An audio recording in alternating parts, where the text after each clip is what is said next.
Lord brothers and sisters, recently मैं New York city और USA के लिए प्रेयर कर रहा था और पुलिस ऑफिशियल के द्वारा एक अफ्रीकन अमेरिकन की मौत के बाद जो पूरे यूएसए में राइट्स हुए हैं उससे मैं बहुत दुखी हुआ। राइट्स इतने ज़्यादा सीरियस हो गए कि न्यूयॉर्क सिटी में कर्फ्यू लगाना पड़ा और न्यूयॉर्क सिटी में राइट्स की सीरियसनेस पर इस बात से अंदाज़ा लगाया सकता है कि 2020 में दंगे होने से पहले लास्ट कर्फ्यू 77 ईयर्स पहले हुआ थे। इन दंगों के बारे में कुछ बातें शेयर करना चाहूँगा। दंगा, फसाद, ये बलवा एक बहुत ही हिंसक, तेज़, बेरहम और शोर वाला एक्शन है जो एक भीड़ द्वारा दिखाया जाता है, जिसको रियलिटी में शांतिप्रिय होना चाहिए। दंगे से यूजुअली प्रॉपर्टी और जान का नुकसान होता है। इन दिनों में हम पूरी दुनिया में दंगे होते हुए देख रहे हैं, जो कभी रेस के नाम पे तो कभी रिलीजन के नाम पे, कभी कभी लोगों का एक बहुत ही शांतिप्रिय प्रदर्शन हो रहा होता है और फिर अचानक से मेजॉरिटी लोगों को ये एक स्ट्रॉन्ग इमोशन फील होने के बाद शांति दंगे में बदल जाती है।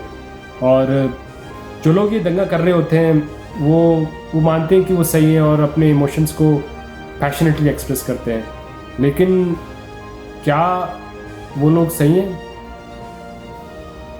पवित्र शास्त्र बाइबल इस बारे में क्या कहता है? बाइबल में कुछ दंगों का मेंशन है जो ऑफ कोर्स बाइबल के खिलाफ हैं। क्रिश्चियनिटी का सबसे बड़ा प्रचारक पॉल खुद दंगों का विक्टिम बना था। 2 कोरिन्थियंस 6 की वर्स 3 कहती है, We put no stumbling block in anyone's path, so that our ministry will not be discredited. Rather, as servants of God, we commend ourselves in every way, in great endurance, troubles, hardships, distresses, beatings, imprisonments, and riots, in hard work and hunger. इस तरह Paul दंगों का victim बना, जिसका mentions acts के chapter 17 और 19 में है। Acts 17 की वर्स 5 कहती है, But other Jews were jealous, so they rounded up some bad characters from the marketplace, formed a mob, and rioted in the city. They rushed to Jason's house in search of Paul and Silas in order to bring them out to the crowd. हर एक case जलन और फरेब के दंगों में का main कारण था। पॉल जिन दंगों का शिकार हुआ, तो दंगों में ये कुछ लोग थे जो अपनी एंगर से पूरे शहर में आग उगलते थे। उन्हें ये भी नहीं मालूम था कि वो वहाँ क्यों है और जो रियल इशू है उसे वो भूल रहे थे। एक्ट्स 19 की वर्स 32 कहती है, The assembly was in confusion. Some were shouting one thing, some another. Most of the people did not even know why they were there. इस वर्ष में एफेसस के लोगों की भीड़ की मेंटालिटी का इस बात से पता लगाया जा सकता है कि जो लोग दंगा कर रहे थे उन्हें मालूम नहीं था कि वो वहाँ क्यों है। बाइबल में एक दंगे या बलवे का मेंशन है जिसने पूरी मानव जाति का इतिहास ही बदल दिया। ये तब हुआ जब हमारे प्रभु यीशु मसीह की पिलातुस के सामने सुनवाई हुई। लूक के 17 और जॉन के 19 चैप्टर में हम देखते हैं कि गवर्नर ने जीसस में ऐसा कुछ नहीं पाया है जिस पर उसके लगे आरोप सिद्ध हो जाते हैं, लेकिन मैथ्यू के चैप्टर 27 और मार्क के चैप्टर 15 में ये साफ लिखा है कि यहूदी याजकों ने और बुजुर्ग नेताओं ने जीसस को मरवाने की ठान ही ली थी, तो उन्होंने भीड़ को भड़काया।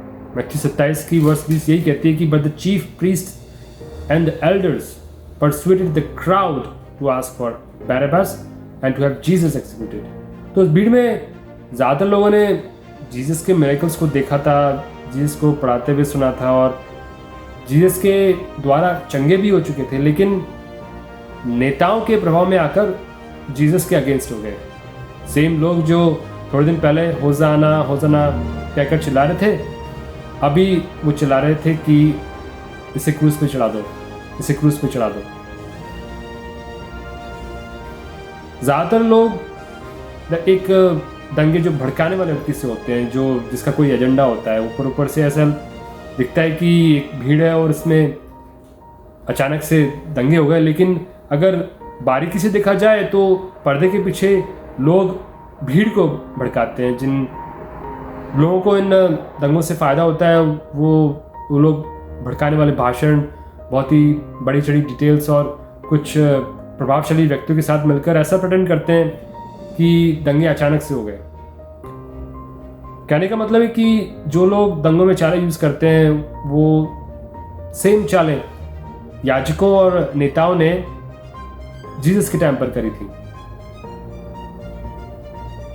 लोग दंगों में इस तरह से जोश में आ जाते हैं कि उन्हें मालूम नहीं होता कि उन्हें यूज़ किया जा रहा है। उन्हें मैनिपुलेट करवा के ये बिलीव करवाया जाता है कि जान माल का नुकसान करके वो लोग बिल्कुल सही कर रहे हैं। सोशल प्रेशर के कारण, और जब चारों तरफ गुस्सा और पागलपन होता है, चिल्लाने वाले एक्शंस और स्लोगन्स कोई चेंज की डिमांड करते हैं, तो कोई भी क्राउड के साथ बह सकता है।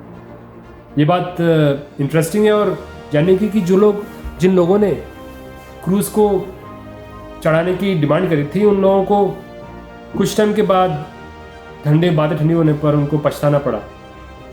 इस हृदय परिवर्तन के बारे में एक बाइबल वर्स है जिसमें मैं पढ़ना चाहूँगा।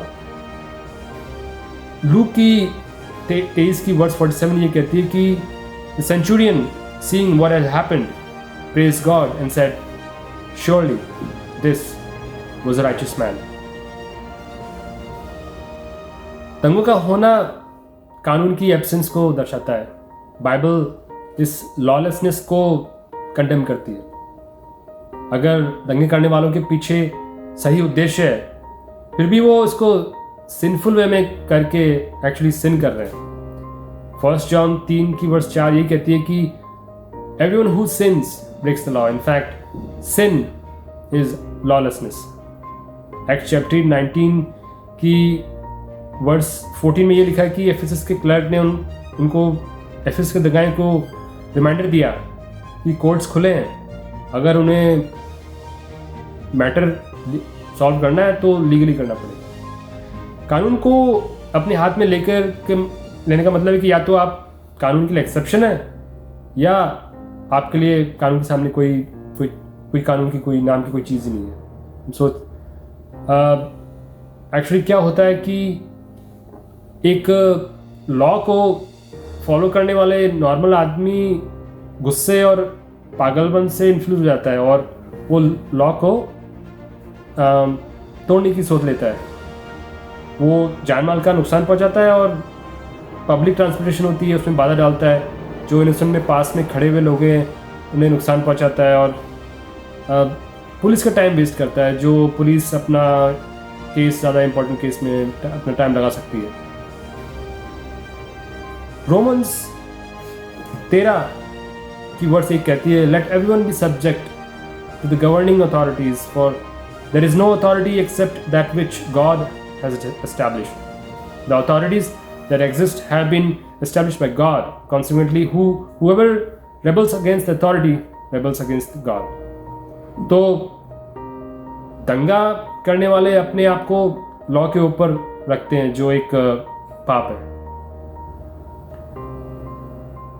लोगों को गुस्सा या तो बदले की भावना से आता है या तो कुछ सेल्फिश लीडर्स के बहकावे से आता है। ये गुस्सा कभी भी सच्चा गाइड नहीं होता है। जेम्स 1 की वर्स 20 ये कहती है, because human anger does not produce the righteousness that God desires. जो लोग गुस्से में आकर अपना कंट्रोल खो बैठते हैं, वो लोग दंगों में शामिल होकर खुद को पाप का भागीदार बना देते हैं। अगर हमें दंगों को होने से रोकना है तो सबसे पहले इसके कारण को पता लगाना होगा। दंगे एक प्रकार के किसी रोग के लक्षण हैं। अगर हमें किसी लक्षण को ठीक करना है तो हमें पहले रोग को ठीक करना होगा, और वो रोग है जातिवाद या रेसिज्म। रेसिज्म या जातिवाद में सबसे पहले बात समझने की है कि इस दुनिया में सिर्फ एक ही जाति है और वो है मानव जाति। Occasions, Africans, Asians, Indians, Arabs, juice, ये सब अलग अलग जातियां हैं, बल्कि मानव जाति की अलग अलग नस्लें या प्रजातियां हैं। कहा जाए तो ह्यूमन रेस की अलग अलग एथनिसिटीज़ हैं। रेस और एथनिसिटी में एक डिफरेंस है जो मैं इस वीडियो के नीचे लिंक में दिया है। रेस बायोलॉजिकल है लेकिन एथनिसिटी कल्चरल है। सब मनुष्य की फिजिकल कैरेक्टरिस्टिक्स होती हैं, ऑफ कोर्स उनमें कुछ माइनर वेरिएशंस होती हैं, लेकिन सबसे इम्पोर्टेंट बात यह है कि प्रभु ने सब मनुष्यों को अपने स्वरूप में बनाया है। जेनेसिस 1 की वर्ड 27 कहती है, so God created mankind in his own image, in the image of God he created them. Verse John 3:16 कहती है, for God so loved the world that he gave his only one and only son, that whoever believes in him shall not perish but have eternal life. तो जितने भी ethnic groups हैं वो इस world में आ जाते हैं। हम कुछ और बाइबल वर्सेस देखेंगे। डिट्रोनॉमी 10 की वर्स 17 कहती है कि for the Lord your God is a God of gods and Lord of lords, the great God, mighty and awesome, who shows no partiality and accept no bribes. Acts 10 की 34 यही कहती है कि then Peter began to speak, I now realize that how true it is that God does not show favoritism, but accepts from every nation the one who fears him and does what is right. Romans 2:11 की efficiency 6:9 भी यही कहती है कि प्रभु कभी भी partiality नहीं दिखाता है और हमें भी नहीं दिखानी चाहिए। जेम्स 2:4 ये कहती है कि जो डिस्क्रिमिनेट करता है वो अनगॉडली और बुरे विचारों से जज करता है। जेम्स 2 की वर्स 8 कहती है, if you really keep the royal law found in scripture, love your neighbour as yourself, you are doing right. तो हमें पार्शियलिटी या फेवरिटिज्म नहीं दिखाना है, बल्कि अपने पड़ोसी से अपने समान प्रेम रखना है।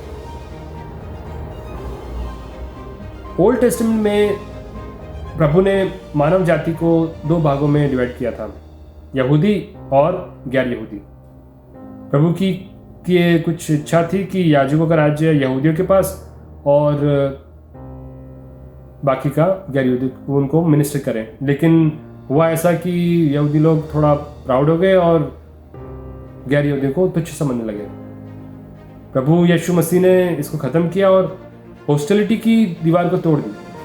एफिशियंस 2 की 14 वर्स यही कहती है, for he himself is our peace, who has made the 2 groups into one and destroyed the wall of hostility.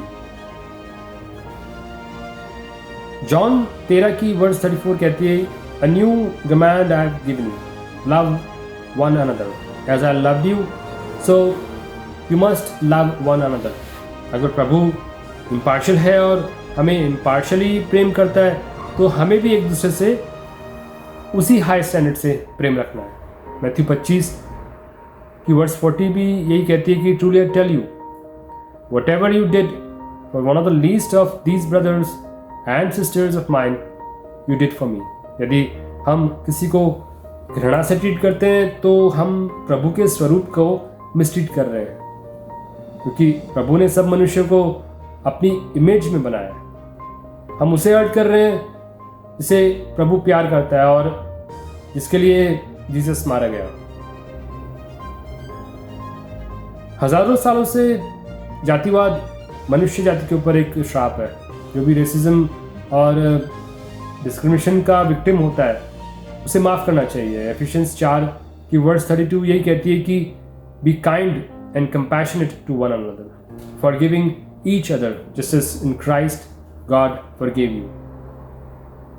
हो सकता है एक रेसिस्ट हमारी माफ़ी के लिए डिज़र्व नहीं करता हो, लेकिन हमने इतने पाप किए हैं फिर भी प्रभु हमारी माफ़ी के लिए डिज़र्विंग बनाता है।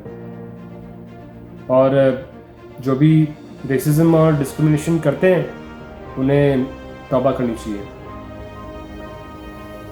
गैलेशियंस 3 की वर्स 28 कहती है, सो अब किसी में कोई अंतर नहीं रहा, न कोई यहूदी रहा न गैर यहूदी, न स्वतंत्र, न पुरुष रहा न स्त्री, क्योंकि मसीह यीशु में तुम सब एक हो। In Galatians 3:28 we completely realized there is neither Jew nor Greek, slave or free, male or female, for you're all one in Christ Jesus. Amen.